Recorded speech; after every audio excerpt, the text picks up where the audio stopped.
The peace deal that ended South Sudan's 5-year civil war back in 2018 has effectively collapsed, that following the arrest of the country's vice president.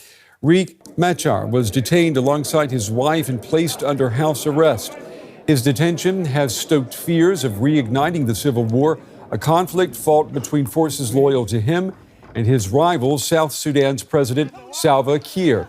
400,000 people lost their lives in that conflict. Clashes have escalated between the two sides in the northeastern Upper Nile state in recent months, displacing at least 50,000 people. The United States has urged South Sudan to release Machar.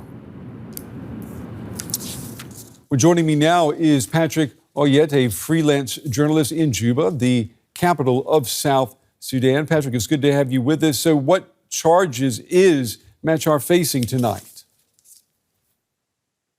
There is currently no charges, and this is not strange for us actually in South Sudan because it's not only Riek Machar who has been arrested, a senior official from Riek Machar's party, including the Minister for Petroleum, including a member of parliament who comes from Nasir, where clashes occurred in February and also in part of March, have been arrested and they have not been charged. So up to now, the government of South Sudan, led by President Salva Kiir, has not come out clearly to say what are the charges against Riek Machar, but it is clear that he is under house arrest.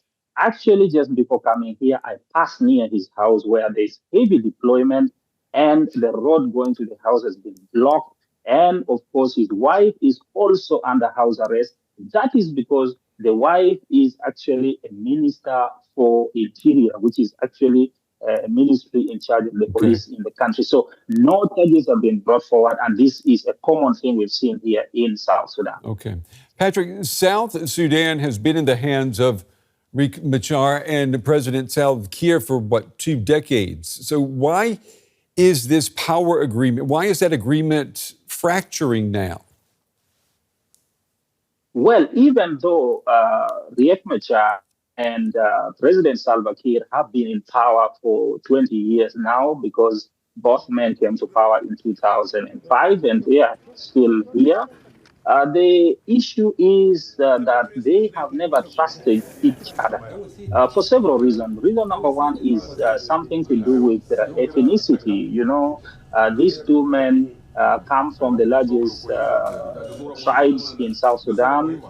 The Dinkas are the majority, followed by the Nuer, where Riek comes from, and President Salva Kiir comes from the Dinka community. So these are the two communities that see themselves that they have the numbers, and therefore there is always rivalry of who should lead what, and there have been always competitions between these two, and for that reason, therefore, suspicions have always been there.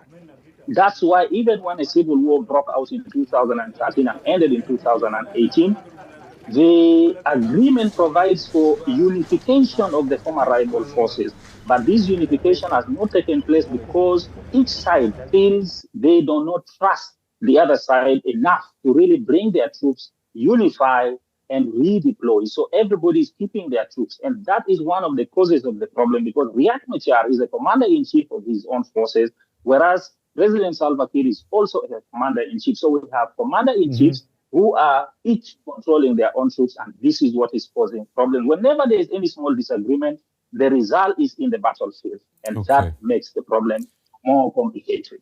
Okay, unfortunately, Patrick, we're out of time, but we certainly appreciate you highlighting the situation there, and we appreciate your reporting tonight. Thank you.